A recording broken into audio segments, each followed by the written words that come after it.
Maths foundation के physics के class में आप सभी का स्वागत है। मैं इरफान आलम आपको पढ़ा रहा हूं क्लास 12th के फिजिक्स का चैप्टर नंबर 3 जिसका नाम है इलेक्ट्रिक करंट और इसका थर्ड टॉपिक जो कि इलेक्ट्रोमोटिव फोर्स कहलाता है। ये थर्ड टॉपिक 7 लेक्चर पे बेस्ड है जिसका मैंने फर्स्ट लेक्चर्स कंप्लीट कर लिया है। फर्स्ट लेक्चर्स में सबसे पहली चीज जो मैंने आपको बताया था उसका नाम था बैटरी फोर्स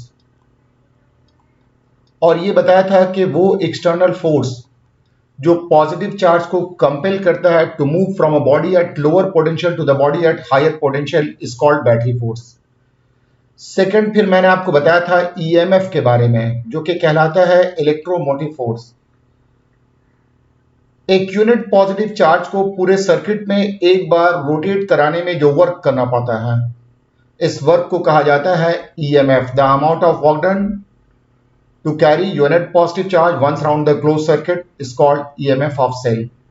फिर मैंने आपको EMF of cell, work done और चार्ज के बीच में रिलेशन बताया था और ये रिलेशन आया था E is equal to W divided by Q। यहां से हम लोगों ने 1 वोल्ट EMF को डिफाइन किया था और इसका EMF का यूनिट निकाला था जिसमें एक यूनिट आया था जूल पर कूलम और दूसरा था वोल्ट। इसके बाद फिर मैंने आपको बताया था सोर्स ऑफ ईएमएफ के बारे में और ये बताया था कि वो इलेक्ट्रिकल डिवाइस जो चार्ज को कैरी करने के लिए इलेक्ट्रिकल एनर्जी प्रोवाइड करता है उसे सोर्स ऑफ ईएमएफ कहा जाता है। सोर्स ऑफ ईएमएफ में हमारे पास 4 डिवाइसेस थे। एक सेल है, दूसरा डायनामो है, तीसरा थर्मोकपल है और चौथा फोटोडायोड है।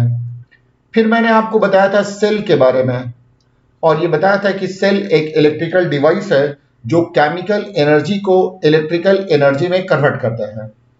फिर मैंने आपको टाइप्स ऑफ सेल बताया था और ये बताया था कि ये सेल 2 तरह का होता है। एक को हम लोग कहते हैं प्राइमरी सेल, एक ऐसा सेल जिसमें केमिकल रिएक्शन के जरिए इलेक्ट्रिकल एनर्जी प्राप्त किया जा सकता है, लेकिन इलेक्ट्रिकल एनर्जी वापस करने पर केमिकल रिएक्शन को रिवर्स नहीं किया जा सकता है। ऐसे सेल को कहा जाता है प्राइमरी सेल और इस सेल को रिचार्ज नहीं किया जा सकता है। दूसरा जो सेल कहलाता है वो सेल है सेकेंडरी सेल। सेकेंडरी सेल में हम लोग केमिकल रिएक्शन करवाकर इलेक्ट्रिकल एनर्जी प्राप्त कर सकते हैं, साथ ही साथ ये इलेक्ट्रिकल एनर्जी सप्लाई करने पर केमिकल रिएक्शन प्राप्त हो जाता है। ऐसे सेल को हम लोग कहते हैं सेकेंडरी सेल। आइए आज हम आपको एक प्राइमरी सेल के बारे में बताते हैं और वो प्राइमरी सेल है वोल्टेइक सेल। ये सेल किस तरह से केमिकल एनर्जी को इलेक्ट्रिकल एनर्जी में कन्वर्ट करता है इस चीज की जानकारी हम आपको देना चाहते हैं। तो आप देखेंगे कि ये हमारे पास एक ग्लास बीकर है। इस ग्लास बीकर में डाइल्यूट सल्फ्यूरिक एसिड को फिल्ड कर दिया गया है। उसके बाद एक जिंक का रॉड डाला गया है। ये जिंक रॉड है रेड वाला और ये ब्लू वाला जो है ये कॉपर रॉड है। एक वर्ड है जिसका नाम है आयोनिक डिसोसिएशन। किसी कंपाउंड का उसके कॉन्स्टिट्यूएंट आयंस में स्प्लिट करना ये आयोनिक डिसोसिएशन कहलाता है। जैसे ये सोडियम क्लोराइड जब ये आयंस में स्प्लिट करेगा तो ये Na+ बनाएगा प्लस Cl- बनाएगा। तो इसी चीज को किसी भी केमिकल कंपाउंड का उसके आयन में स्प्लिट करना आयोनिक डिसोसिएशन कहलाता है। अगर हम लोग H2SO4 का आयोनिक डिसोसिएशन करेंगे तो ये आपको मिलेगा H+ प्लस SO4-। तो ये H2SO4 का आयोनिक डिसोसिएशन है। जब कॉपर रॉड और जिंक रॉड को डाइल्यूट सल्फ्यूरिक एसिड में पार्शियली इमर्ज किया जाता है तो H2SO4 का आयोनिक डिसोसिएशन होता है। लिखा हुआ है if zinc rod and copper rod are partially emerged into dilute H2SO4 ionic dissociation of H2SO4 takes place as H2SO4 2H+ SO4-। तो इस तरह से आप देखेंगे कि यहां पर H2SO4 का आयोनिक डिसोसिएशन हुआ है। अब जिंक रॉड ये H2SO4 में डिसॉल्व होना शुरू हो जाता है।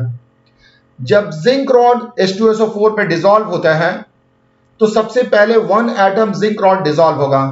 1 एटम जिंक रॉड के डिसॉल्व होने के बाद ये जिंक रॉड 2 इलेक्ट्रॉन रिलीज करता है। जब ये 2 इलेक्ट्रॉन रिलीज करेगा तो Zn++ आयन में कन्वर्ट हो जाएगा और साथ ही साथ 2 इलेक्ट्रॉन रिलीज करेगा। ये 2 इलेक्ट्रॉन जिंक रॉड पर ही रह जाता है और ये Zn++ आयन इलेक्ट्रोलाइट में एंटर कर जाता है। तो लिखा हुआ है zinc rod begins to dissolve into dilute sulfuric acid. Zn++ ion enters into solution, leaving electrons on zinc rod as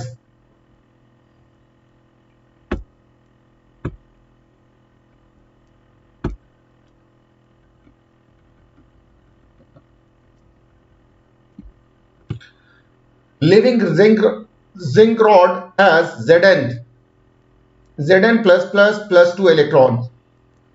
ये जो है zinc rod begins to dissolve into dilute sulfuric acid. Zn++ ions enters into solution, leaving electrons on zinc rod. zinc rod पर electron रह जाता है। Zn++ ion में convert हो गया है और 2 इलेक्ट्रॉन रिलीज हुआ है। ये इलेक्ट्रॉन जिंक रॉड पर स्टोर हो जाता है। हर एक जिंक एटम जिंक रॉड को 2 इलेक्ट्रॉन कंट्रीब्यूट करता है। तो इस तरह से जितने भी एटम डिसॉल्व होते हैं, हर एटम के डिसॉल्व होने से जिंक रॉड को 2 इलेक्ट्रॉन रिसीव होता है। तो इस तरह से zinc rod negative potential gain कर लेता है विथ रिस्पेक्ट टू इलेक्ट्रोलाइट। तो इस तरह से आप देखेंगे कि सॉल्यूशन में 2 तरह का पॉजिटिव आयन है, एक Zn++ पॉजिटिव आयन है और एक H+ पॉजिटिव आयन है। तो पॉजिटिव आयन के बीच में रिपल्सन होता है। नतीजा Zn आयन H+ आयन को कॉपर रॉड की तरफ मूव करने के लिए कंपेल करता है। जब H+ आयन कॉपर रॉड के कांटेक्ट में आता है तो ये कॉपर रॉड से इलेक्ट्रॉन निकाल लेता है। लिखा हुआ है Zn++ ion repel H+ ion towards copper rod. When H+ ion comes in touch with copper rod, it takes out an electron from copper rod, making H atom. तो आप देखेंगे ये H+ आयन है, कॉपर रॉड से एक electron निकाला है और H एटम बना है। इस तरह से फिर एक और atom H atom copper rod के संपर्क में आएगा और वो भी H+ आयन इलेक्ट्रॉन निकालेगा कॉपर रॉड से, वो भी H एटम बनाएगा। 2 H एटम आपस में कंबाइन करके H2 मॉलिक्यूल्स बनाते हैं। हर एक atom each H ion takes out an electron from copper rod. Thus copper rod gains positive potential with respect to electrolyte. तो आपने देखा कि जिंक रॉड के डिसॉल्व होने से जिंक रॉड पर निगेटिव पोटेंशियल गेन हो जाता है और जब H आयन कॉपर रॉड के संपर्क में आता है तो कॉपर रॉड पॉजिटिव पोटेंशियल के गेन कर लेता है। फाइनली इलेक्ट्रोलाइट में 2 तरह के आयन्स हैं, एक आयन Zn++ आयन है और दूसरा SO4- आयन है। जब Zn++ आयन SO4- आयन के संपर्क में आता है तो जिंक सल्फेट बनता है। Zn++ ion SO4- ion. ये प्रोसेस तब तक चलता रहता है जब तक कि इक्विलिब्रियम रीच ना हो जाए। This process continues till equilibrium is reached. जब इक्विलिब्रियम रीच हो जाता है तो कॉपर रॉड का पोटेंशियल प्लस 0.62 वोल्ट हो जाता है और जिंक रॉड का पोटेंशियल -0.48 वोल्ट हो जाता है। तो इस तरह से देखा आपने कि केमिकल रिएक्शन हुआ। केमिकल रिएक्शन की वजह से कॉपर का रॉड पॉजिटिव पोटेंशियल गेन किया है और जिंक का रॉड नेगेटिव पोटेंशियल गेन किया है। तो इस तरह से केमिकल एनर्जी इलेक्ट्रिकल एनर्जी में कन्वर्ट हो गई है by means of some chemical reaction. आइए अब हम लोग फिर से एक बार बात को समझते हैं।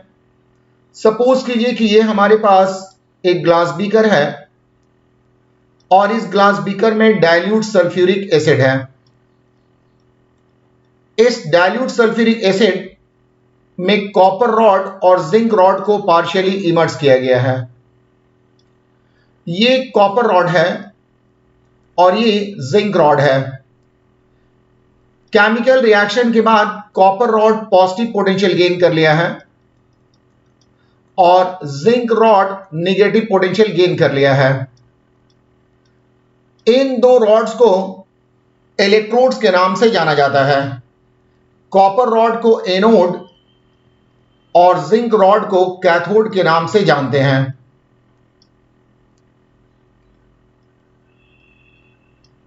इन दो इलेक्ट्रोड्स के बीच पोटेंशियल डिफरेंस मेजर करना है। तो इन दो इलेक्ट्रोड्स के बीच पोटेंशियल डिफरेंस दो तरीके से मेजर किया जा सकता है। एक कहलाता है ओपन सर्किट। ओपन सर्किट कहा जाए तो इसका मतलब यह हुआ कि सेल से होकर कोई भी इलेक्ट्रिक करंट का फ्लो नहीं हो रहा है। और दूसरा कहलाता है क्लोज सर्किट। क्लोज सर्किट के मतलब हुआ कि सेल से होकर इलेक्ट्रिक करंट का फ्लो हो रहा है। तो दो इलेक्ट्रोड्स के बीच पोटेंशियल डिफरेंस मेजर करने का दो तरीका है। एक कहलाता है ओपन सर्किट और एक कहलाता है क्लोज सर्किट। जब कोई भी करंट सेल से होकर फ्लो नहीं करे तो उस वक्त जो दो इलेक्ट्रोड्स के बीच का पोटेंशियल डिफरेंस होगा उसे ईएमएफ कहा जाता है। और जब सेल से होकर करंट फ्लो करे उस वक्त दो इलेक्ट्रोड्स के बीच का पोटेंशियल डिफरेंस वो टर्मिनल पोटेंशियल डिफरेंस कहलाता है। तो आइए देखते हैं potential difference between two electrodes of a cell can be measured in two ways. पहला कहलाता है in open circuit, that is no electric current is flowing in the circuit और through the cell. Through the cell से कोई भी current pass नहीं कर रहा है। और दूसरा in close circuit, electric current in close circuit, electric current is flowing in the circuit और through the cell. Through the cell जब आप ओपन सर्किट में दो इलेक्ट्रोड्स के बीच का पोटेंशियल डिफरेंस मेजर करेंगे तो उसे हम लोग ईएमएफ ऑफ सेल के नाम से जानते हैं। The potential difference between two electrodes of a cell in open circuit is called EMF of cell.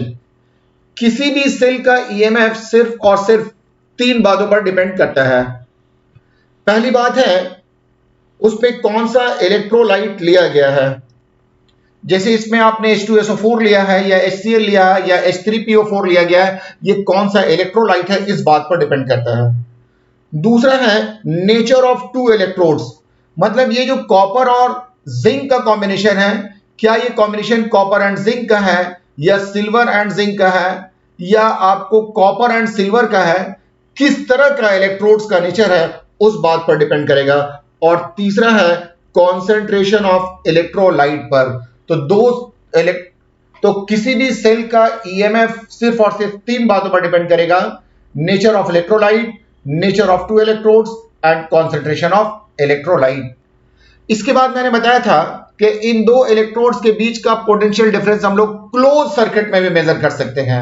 और मतलब सेल से करंट फ्लो करेगा उस समय क्लोज सर्किट में जो आप पोटेंशियल डिफरेंस मेजर करेंगे उसे हम लोग टर्मिनल पोटेंशियल डिफरेंस के नाम से जानते हैं।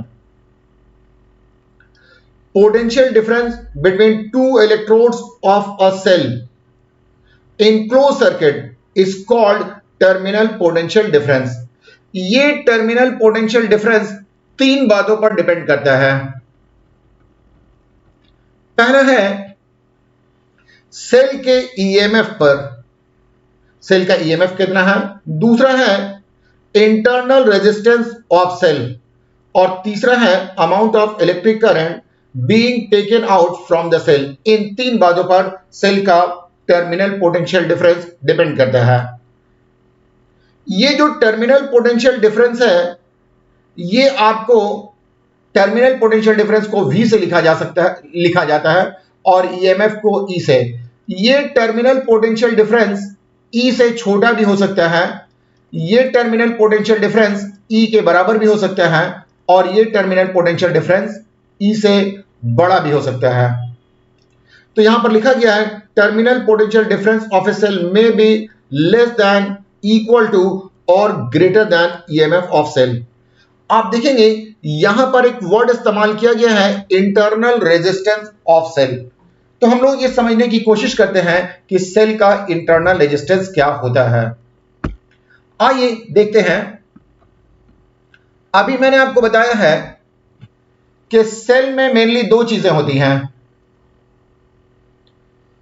ये ग्लास बीकर है और इसके अंदर इलेक्ट्रोलाइट है। यहां पर एक रॉड इमर्स किया गया है, ये कॉपर रॉड है, और यहां पर दूसरा रॉड इमर्स किया गया है, ये जिंक रॉड है। जब एक कंडक्टिंग वायर से दोनों इलेक्ट्रोड को जोड़ दिया जाता है तो इलेक्ट्रिक करंट का फ्लो होता है। इस इलेक्ट्रिक करंट के फ्लो में ये दोनों इलेक्ट्रोड्स और ये इलेक्ट्रोलाइट ये बाधा उत्पन्न करता है। तो किसी भी सेल का इलेक्ट्रोलाइट और दोनों इलेक्ट्रोड्स मिल करके इलेक्ट्रिक करंट के फ्लो में जो रुकावट पैदा करता है उसी को कहा जाता है internal resistance of cell. Internal resistance of cell क्या हो जाएगा? The resistance applied by us, the resistance applied by two electrodes and electrolyte of cell is called internal resistance of cell. Internal resistance of cell. Internal resistance को small R से represent किया जाता है।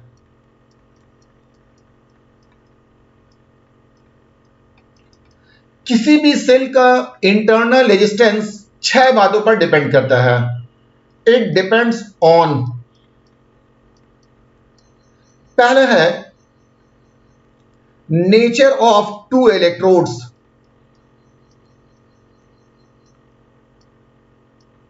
दूसरा है नेचर ऑफ इलेक्ट्रोलाइट,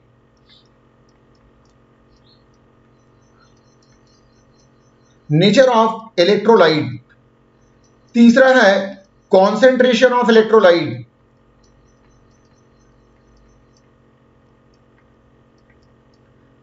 चौथा है amount of electrolyte, electrolyte का अमाउंट आपने ज्यादा लिया या कम लिया इस बात पर डिपेंड करता है। पांचवा है साइज ऑफ टू इलेक्ट्रोड्स,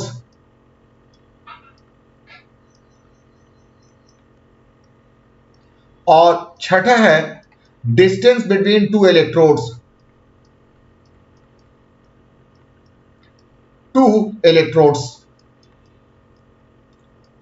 तो ये था सेल के बारे में कंप्लीट इंफॉर्मेशन। अगर आप क्लास 12th जेईई या नीट के स्टूडेंट्स हैं और फिजिक्स के कॉन्सेप्ट को लर्न करना चाहते हैं तो हमारा चैनल सब्सक्राइब करना ना भूलें और साथ ही बेल आइकॉन को दबा दें ताकि जब भी कोई वीडियो अपलोड किया जाए तो उसका नोटिफिकेशन आप तक पहुंच जाए। तो आज के लिए इतना ही है, बाकी बातें हम आपको अगले क्लास में बताएंगे। तब तक के लिए मुझे इजाज़त दें।